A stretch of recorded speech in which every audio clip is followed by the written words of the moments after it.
Hello, and welcome to another episode of Plastic Surgery Unfiltered, a podcast at the intersection of healthcare, business, and the beauty industry.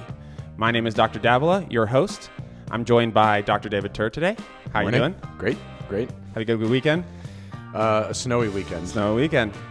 Today's topic, when everything is preservation, nothing is. I can't wait to talk about Can't wait to talk about this. I don't know. Why you take it off? Go ahead. Yeah, so, I mean, there's been this concept in really plastic surgery. Mm-hmm. I think, aesthetics, maybe not quite as much, but in plastic surgery, where everything is preservation. I believe it all started with preservation rhinoplasty, which is basically where you are not opening the nose, you're not shaving down the dorsum, the humps of the nose, you're kind of like leaving that all intact and otherwise manipulating the nose. But this term has been applied to almost anything you could possibly imagine at this point. And frankly, when you look across the board, I'm not sure that it totally makes sense. I mean, preservation rhinoplasty was a loaded topic, I think. I remember when we were going to some of these meetings, these annual meetings, it felt like every single topic in rhinoplasty was something about preservation. Yeah, it was probably maybe between 5-6 years ago, something like that. It was like every single one was like preservation this, preservation that. And it gave the impression that everyone was doing preservation. And these halls would be packed with all these rhinoplasty surgeons thinking that they were like missing out on something. And then when you started looking around, you realized that like almost no one was doing preservation. Yeah, I mean, I'm sure, there's several guys around the country who have really high volume rhinoplasty practices where that was probably predominantly what they were doing, but that's not where most of the rhinoplasties are being done. Correct.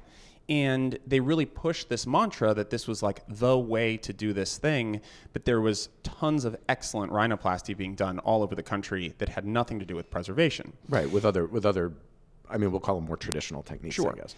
And as we have moved away from that system, now it's sort of like this counterculture, or not, it's sort of this backlash to the thing where you're seeing like now, hybrid preservation, which is just open rhinoplasty. Right. I mean, like in hybrid preservation rhinoplasty, it's open, but they are using some of those preservation techniques. Sure. But, it's like taking what the kind of the crux of the issue was, the whole procedure was, and it's just adding one little tool in the toolbox. Exactly. So, and I think about this when I talk to my patients about that exact concept, tools in the toolbox. Right. That procedures and techniques and all these things that people use, and I'm forced to use on our website and our social media and these topics, which is like these buzzwords, because we all now have the attention of like a squirrel, right, on social media, is to catch the attention of the viewers and say, hey, like, we're doing this thing, right? Which is not always appropriate for everyone, and it is just one tool in the toolbox. Well, I mean, I think outside of plastic surgery, there's been this global trend towards natural things being better, mm-hmm. right? I saw this great video of Neil deGrasse Tyson talking about how, 100,000 years ago, the water was pure, all the food was organic, like everything was natural, and the average life expectancy was like 20-something years old, mm-hmm. right? And so, yeah, we get like, yes, like there are certainly things that have come about in modern life that are, artificial colorings and sweeteners and all these things that maybe are not good for you, but not everything that's natural is necessarily better. Correct. There's a lot of natural things that will just kill you outright. And that's true too. I mean, I think that people ask me like, is Botox natural? I mean, Botox just comes from a toxin that is generated naturally in the environment, and too much of it just kills you. It is factually a poison. Right. And everyone's like, well, that's why everyone's blah, blah, blah. It's like everything in medicine is dangerous at a certain dose. Sure. And at certain doses, it is efficacious, right? Right. And I think this is to close off the topic from the last or one of the other previous podcasts. I was talking about Journavx, right? Mm-hmm. And I caught the attention of this counter culture, group basically that's pro narcotic, right? Mm-hmm. And is really a chronic pain group. Sure. And they didn't listen to the episode at all. They just started attacking me. I got a death threat. It was like pretty crazy. Yeah.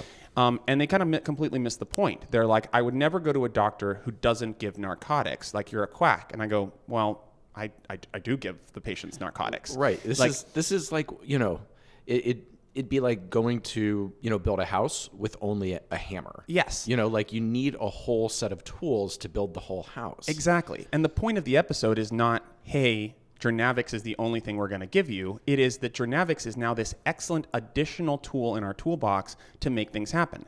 Again, 10 narcotics is great.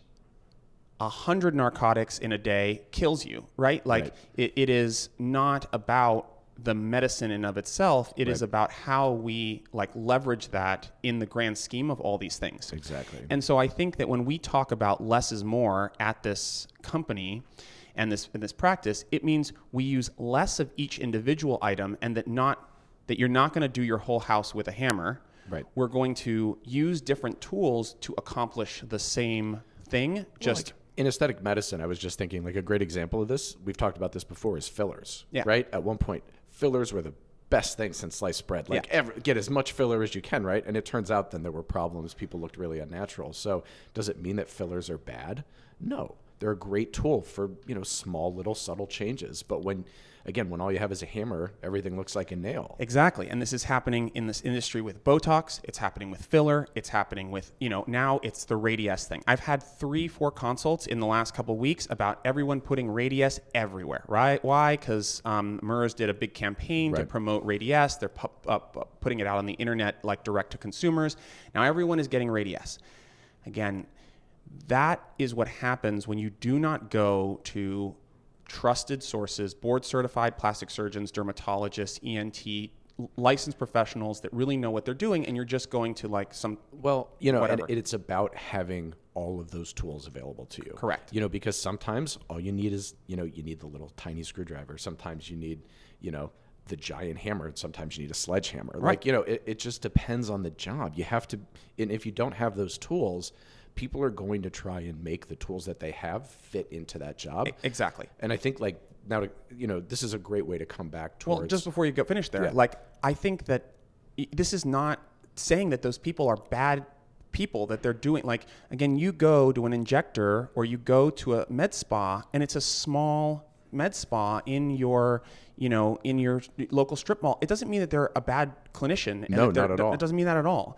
It just means that they probably don't have access to the types of tools that we do here. And so when you go there month after month, year after year, and you say, well, I'm getting older, I'm looking at this thing, I'm concerned about this thing, they only have their 3 or 4 tools in their toolbox. So that's what they're going to recommend. They need to have the judgment to say, okay, my tools no longer work for this. Let me send you to someone who has the next thing.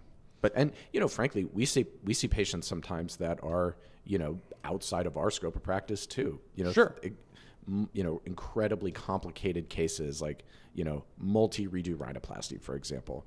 Who maybe need preservation. Exactly. And we're going to say, we're not for you. Exactly. Yeah. So, I mean, it's all about like having that judgment to either do it or to escalate it. That's correct. And I find that, especially independent people do this really well. I find that med spas that seem independent but are chains or other environments do this less good because, again, the private equity model says just like keep these patients over and over.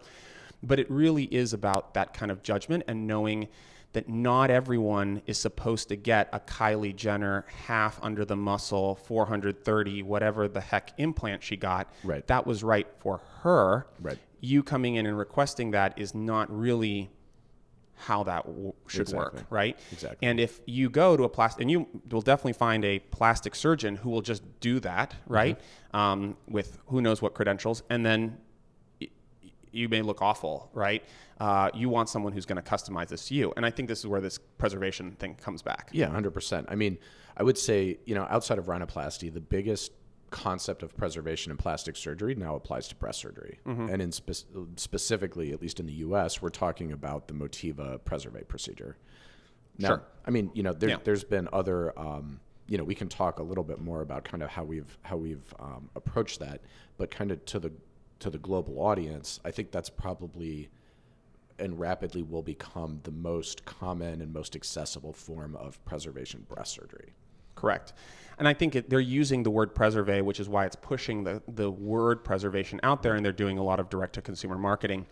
And I think, again, without having had, just getting started with that technology, it makes sense, right? It is taking something that normally takes me an hour and a half and turning it into a very quick and easy procedure, right? But the idea that preservation, breast augmentation is new is completely false. Yep. Again, I have been doing subfascial breast augmentations for, half a decade or more, right? And this conversation about preserving the muscle during any kind of breast procedure, including breast reconstruction using allografts or mesh and all that sort of stuff, this started in the 2000s. And I've been working on that. I think it depends, and again, if all you have is a hammer, everything looks like a nail, right? If all you do is above the muscle breast augmentation, that maybe is not going to be right for everybody. It is not. And people come to me and they're like, I saw you, I want a subfascial breast augmentation or preservation augmentation. And I go, well, you're not a candidate. Right, you're incredibly thin, or for whatever reason, that's not the right move for you. So again, to me, all of these things should be tools in the toolbox. And when they're applied to the right patient, you can get an excellent result. But if you try and apply that to everybody, that's where you're going to start running into trouble. Correct.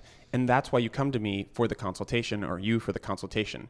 This week is an interesting week for me. I've got, a bunch of facelifts, and, this was applying too. I see a lot of preservation facelifts, and this is getting confusing. What does that mean? Does that mean I'm lifting SMAS? I'm not lifting SMAS? I'm deep plane? I'm composite?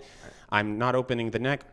It's just making a mess of the conversation. And the problem with that is that each individual needs a custom tailored approach. And if you only know how to do one thing, you probably need to learn a little bit more as a surgeon. I understand the desire and the concept of wanting to preserve as much of the natural anatomy as possible. Mm-hmm. But at the same time, what we're doing here is altering the anatomy. That's literally our job. By definition. By definition. And so there may be things where leaving that anatomy in place, like for example in the breast, right? Leaving the circummammary ligament, if you're going to go above the muscle, sure, that may make sense. That may make sense in a person who has a completely normal breast and just needs the augmentation. Right. Someone comes in with a constrictus breast or a tuberous breast or a high IMF or a low IMF or some other problem, it doesn't work anymore. Exactly. Right? Exactly. And so, that is the conversation that people need to have. And the problem that happened with the Journavix, the thing that happens with preservation, is the buzzwords that get generated on social media that is necessary for people to get that information out there is distorting the reality of what is occurring. Right. And again, I think it's playing into this feeling amongst a lot of consumers that natural is better. So if I preserve something, if I'm preserving that anatomy, that it's a better procedure. Or that has anything to do with naturalness. Right. It's a weird concept. Again, especially related to a specialty that's entire function is to alter the anatomy. Correct. And again, natural, or what looks normal, is just, again, generated. Remember in residency when we started studying normal facial proportions, right? Cephalometrics, all this stuff. You go and you say, well, these are all coming from Swedish studies in white people. It's that's not going to be normal across the spectrum for everybody, every ethnicity. Right. There is a massive spectrum of normal, and some of that is also what the patient's perception of normal is. What do they want their normal to be? Exactly. Because we've talked about this, where you can execute what you think is the most brilliant, perfect, awesome technical operation. But if you give them a result that is different than what they wanted or what they expected, they're not going to be happy. Correct. And that means that operation was a failure. Correct. Even though technically it was just fine. Mm-hmm. And so again, it's like you used your tool beautifully, but you didn't apply the right tool to that job. Exactly. And you ended up not getting the outcome you were hoping for. And I think that applies at all these levels of preservation, right? You have... like I said, this week, right? It's I'm going to do a SMAS plication style for someone who is appropriate. I'm going to do a composite, which is, I think, what most people are calling preservation. I don't know. In face and neck, I don't even know what that means. It's everywhere. In someone, in another person, I'm going to do a more bilaminar, high SMAS or extended SMAS. And so each one gets a customized treatment. And I had 2 consults. I remember someone came in, someone got a consult, and then they had a friend they knew get a consult like shortly after, like a week after. And they were like, well, why did you recommend this thing to this person and this thing to this person? Maybe because you guys are not identical. Are not identical. You look totally different. You're not twins.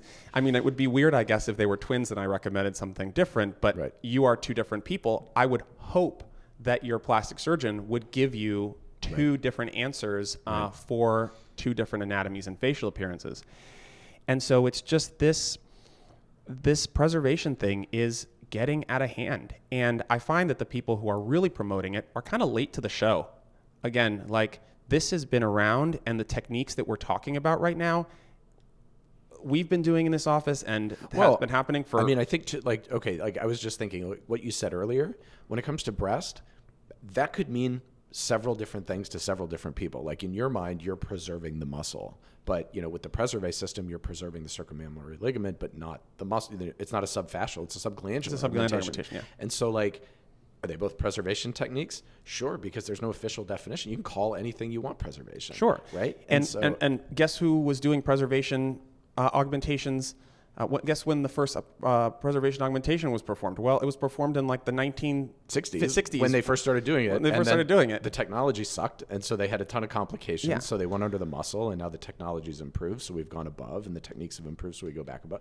And it goes back and forth. Again, it's just about having the most comprehensive toolbox so that you can choose the right tool for the job. That's correct. And that's why we want to bring Preservé to our office, right? Because it becomes another tool in the toolbox, right? Right now we have options for submuscular augmentation under a general anesthetic. We have subfascial augmentation under a general or under an awake style anesthetic. Now we want to add a subglandular circummammary ligament preserving augmentation that will ease our ability to do awake surgery for people, but we still might perform it under a general anesthetic. So there's a lot of choices. Right. And again, you go to the surgeon to make sense of those choices and have the conversation. Yep. And I'm sure this is gonna Carly over there is gonna snip this whole conversation up into little digestible segments, and it's going to end up on social media. And I'm sure there's going to be someone who is like, you guys are all whatever. Anti-preservation. Right. No, that's not what we're saying. But you're not going to listen to the rest of the podcast, which is fine, I guess.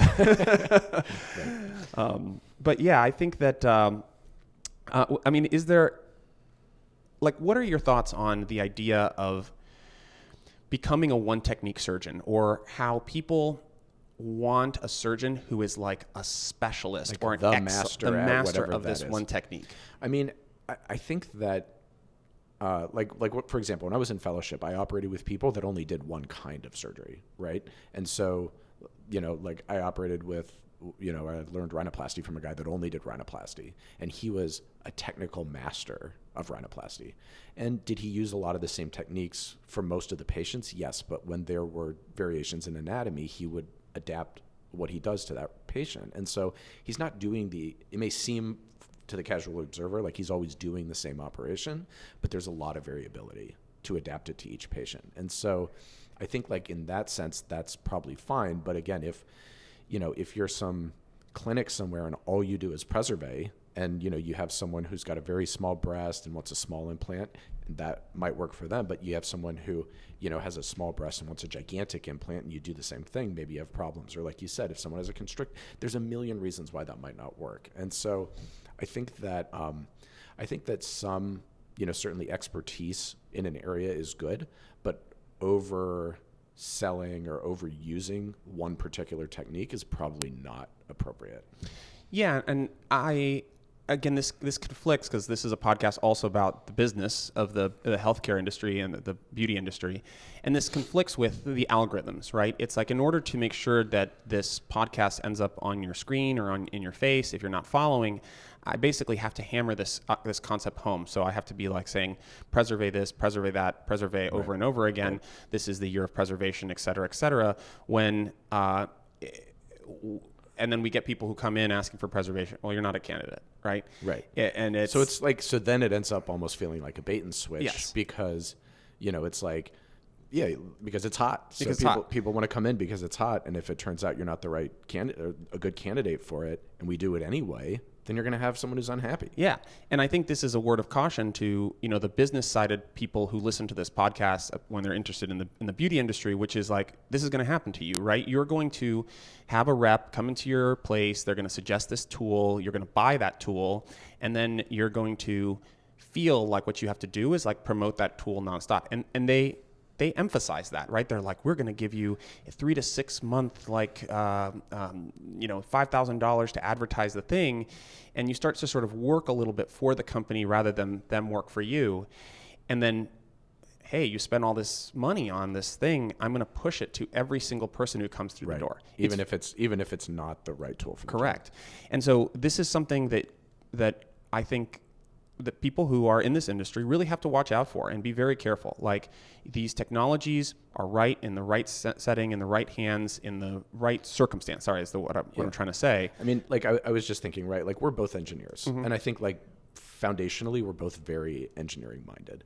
But being a plastic surgeon is also about being an artist, right? And so it's this intersection between both kind of measuring someone, looking at someone, and then understanding the technology and the techniques well enough to apply them, but then also having that artistic eye for, which, like as an analogy, like which paintbrush am I going to use to make this effect? Correct. And the knowledge to know, hey, if I don't have the right paintbrush or I don't have the right paint, then I can't don't serve paint you. This picture. Don't paint this picture. Send it to someone who does. Send it to someone who does. Yeah. And that is really, really challenging in this industry. And it's even more challenging to our listeners who are the consumers of this industry, because this is hard. It's hard for us to keep straight, and it's even harder for them to keep straight. And I know that everyone wants these digestible things like, oh, I understand this one thing. That is what I think is right for me, and I want it. Right. But I think that it should be a bit more customized. One of the areas that is, going back to your food analogy, right, is like, again, is everyone supposed to be eating organic? Is everyone supposed to be eating non-pasteurized, like milk? Right. It's like, okay, well, it's my body. I get to make the choice for myself. Yes, it's your body. You do get to make the choice for yourself, but it happens in a conversation if you're pursuing the expertise of someone Well, that's else. why it's called a consultation. A consultation. Right. It's not an order. It's not, yes, exactly. Yeah, I'm not coming in like, in like... this is not a Wendy's. For our Pennsylvania people, right? Like a Sheetz, where you're, made to order, right? You go in and you're like, I know what bread I want. I know whatever. You check it off and your sandwich comes out. Yeah. Like, this is not how it works. It's not how it works. Like, if they were like, oh no, that sandwich is going to suck. Trust me. You'd be like, okay. It's a little different. Like, so don't come into the plastic surgeon's office like it's a Sheetz where you're just MTO, made to order, right? Like maybe what you want is not the right thing. I mean, they can ask, right? I think Sure. we have this cool little sheet when you come into our office that's sort of like, how much do you know about, or think you know about this thing? Yeah. Like, check that off, because then I can maybe start the conversation a little bit of a different area. Right. But it's, and it's fine. How many times have I said this? Like, come in open-minded, Mm-hmm. right? Like, don't come in and be like, I demand this, or like, I demand this device or technology or technique. Like, come in with what results you want, and let us help guide you to what we think is the best way to do that. Yeah. And that's, sometimes that's why we encourage people to seek multiple consultations, because it's like, well, I kind of had my heart set on this. You told me something different. Go get a second opinion. Yeah. Right? Because maybe someone else, in someone else's hands or in their opinion, With their hammer. that's the right thing, that they say, oh, absolutely, I can get you that result. That's fine. Yeah. I mean, it's, one thing to sit as a plastic surgeon, I can't necessarily comment on not knowing about plastic surgery, but one thing we're both struggling with is like you with your lot issue, right? Oh, like building the house. And me with like getting a contractor to like install, like polish a floor or redo a floor. And it's like, one guy is like, oh, it's 10,000. One guy is like, it's 30,000. And one guy's like, this project is impossible. And one, it's Right. just, it's all over the place. And I have to be, again, I'm an engineer. So I come with it and the guy goes, oh, we're going to have to remove this to do this. And I go, no, you don't. Right. You don't actually have to do that. But in their hands, maybe they do. Right. And I can have a conversation with that contractor about it. But ultimately, if that's what that person feels needs to happen to get the job done, then I either select them or I don't. That's exactly right. And it's the same process. Like, we look at the reviews and who knows, what, disgruntled person said something about one thing, right? Or if all the reviews are paid for, or it's all there. And I feel, even though I'm not searching for it in the plastic surgery space, I feel the pain and understand that it's a really, really challenging landscape to navigate. It's really hard for patients.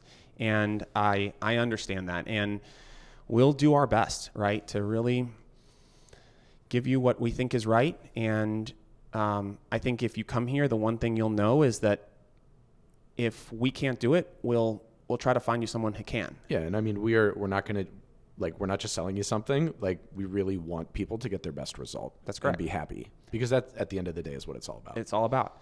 At the same time, this is a business, and this is the business of beauty, and we compete against these people, these large economic engines, these private equity firms who are bait and switching people. And so we do have to exist in that space. Right. So when you scroll your feed, you may get an advertising from us recommending Preservé, and maybe it's the right thing for you. And I don't know until you come in. Right, exactly. Or now you can do virtual if you just are curious, you know? So yeah, man, when everything is preservation, nothing is. Nothing is. I know. So, oh man. Thanks everyone for joining. I hope you guys enjoyed this episode and all the little cut-ups that Carly will do about it. And hopefully I don't get any death threats this time. That would be a big win. That would be a big win. So have a good thanks, day, everyone. Join us next time.